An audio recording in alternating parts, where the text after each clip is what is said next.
Persalinan adalah suatu proses fisiologis yang memungkinkan serangkaian perubahan yang besar pada ibu untuk melahirkan janinnya melalui jalan lahir. Bentuk persalinan ada 3. Yang pertama, persalinan spontan, yang kedua, persalinan buatan, dan yang ketiga, persalinan anjuran. Persalinan spontan bila persalinan berlangsung dengan kekuatan ibu sendiri. Yang kedua, persalinan buatan bila proses persalinan berlangsung dengan bantuan dari luar. Dan yang ketiga, persalinan anjuran bila kekuatan yang diperlukan untuk persalinan yang ditimbulkan dari luar dengan adanya rangsangan. Cara-cara persalinan. Yang pertama, persalinan normal. Ditandai dengan lahir per pagi 6 tanpa bantuan alat, cukup bulan 37-42 minggu, tanpa bantuan obat, murni dari kekuatan ibu, presentasi belakang kepala, berlangsung tidak lebih dari 18 jam, lalu tidak ada komplikasi antara ibu dan janin. Yang kedua, persalinan abnormal. Ciri-cirinya adalah persalinan perpaginan dengan bantuan alat atau melalui dinding perut ibu seperti forceps dan vakum. Sebab-sebab munculnya persalinan. Yang pertama, penurunan kadar progesteron. Progesteron menimbulkan relaksasi otot-otot rahim. Sebaliknya, estrogen meningkatkan kontraksi otot rahim selama kehamilan. Terdapat keseimbangan antara kadar progesteron dan estrogen di dalam darah, tetapi pada akhir kehamilan kadar progesteron menurun sehingga menimbulkan HIS. Yang kedua, teori oksitosin. Pada akhir kehamilan kadar oksitosin bertambah, oleh karena itu timbul kontraksi otot-otot rahim. Yang ketiga, peregangan otot-otot. Dengan majunya kehamilan, maka makin tereganglah otot-otot rahim, sehingga timbullah kontraksi untuk mengeluarkan janin. Yang keempat, pengaruh janin. Hipofise dan kadar suprarenal janin rupanya memegang peranan penting. Oleh karena itu, encefalus kelahiran sering lebih lama. Yang kelima, teori prostaglandin. Yang keenam, teori hipotalamus pituitari glandula suprarenalis. Yang ketujuh, teori berkurangnya nutrisi. Yang kedelapan, teori plasenta menjadi tua. Proses penuaan plasenta terjadi mulai umur kehamilan 28 minggu, di mana terjadi penimbunan jaringan ikat dan pembuluh darah mengalami penyempitan dan buntu. Produksi progesteron mengalami penurunan sehingga otot rahim lebih sensitif terhadap oksitosin. Akibatnya, otot rahim mulai berkontraksi setelah tercapainya tingkat penurunan progesteron tertentu. Yang kesembilan, teori iritasi mekanik. Tahapan-tahapan persalinan. Kala 1, yaitu kala pembukaan. Kala 2, kala pengeluaran janin. Kala 3, kala pelepasan uri atau plasenta. Dan kala 4, observasi. Kala 1 atau kala pembukaan.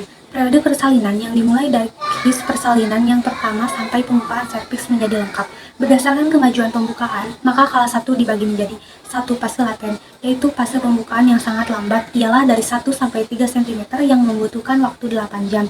Kedua, fase aktif, yaitu fase pembukaan yang lebih cepat, yaitu yang terbagi lagi menjadi 1 fase akselerasi atau fase percepatan dari pembukaan 3 cm sampai 4 cm. Yang kedua, fase dilatasi maksimal dari pembukaan 4 cm sampai 9 cm yang dicapai dalam 2 jam. Yang ketiga, fase deselerasi atau kurangnya kecepatan dari pembukaan 9 cm sampai 10 cm selama 2 jam.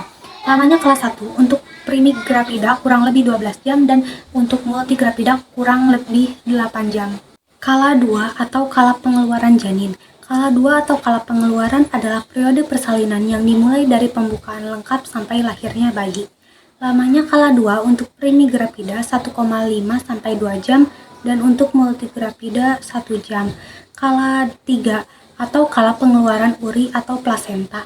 Kala 3 dimulai setelah bayi lahir sampai lahirnya plasenta yang berlangsung tidak lebih dari 30 menit. Proses selepasnya plasenta dapat diperkirakan dengan mempertahankan tanda-tanda sebagai berikut.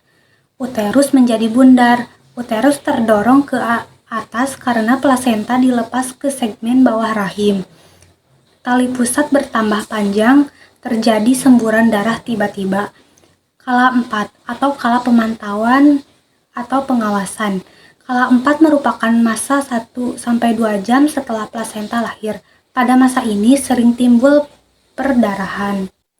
7 pokok penting yang perlu diperhatikan pada kala 4. Yang pertama, kontraksi rahim. Yang kedua, perdarahan. Yang ketiga, kandung kemih. Yang keempat, luka-luka. Yang kelima, plasenta dan selaput ketuban harus lengkap. Yang keenam, keadaan umum ibu. Dan yang ketujuh, bayi dalam keadaan baik. Tujuan asuhan persalinan. Yang pertama, mengupayakan kelangsungan hidup serta mencapai derajat kesehatan yang tinggi bagi ibu dan bayinya. Yang kedua, memberikan dukungan baik secara fisik maupun emosional kepada ibu dan keluarganya selama persalinan dan kelahiran. Yang ketiga, memperkecil resiko infeksi dengan melaksanakan pencegahan infeksi yang aman. Yang keempat, selalu memberitahukan kepada ibu dan keluarganya mengenai kemajuan adanya penyulit maupun intervensi yang akan dilakukan dalam persalinan. Yang kelima, memberikan asuhan yang tepat untuk bayi segera setelah lahir. Yang keenam, membantu ibu dengan pemberian ASI dini.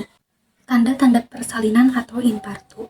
Yang pertama, terjadinya his persalinan. Sifat his persalinan adalah pinggang terasa sakit dan menjalar ke depan.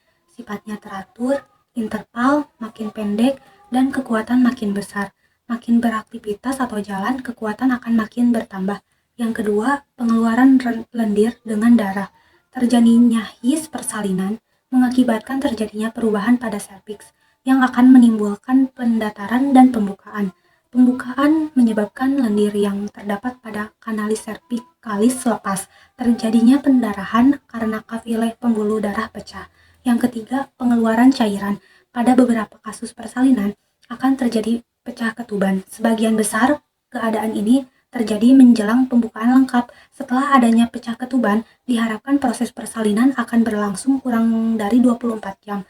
Yang keempat, hasil-hasil yang didapatkan pada pemeriksaan dalam yaitu perlunakan serviks, pendataran serviks, dan yang terakhir pembukaan serviks.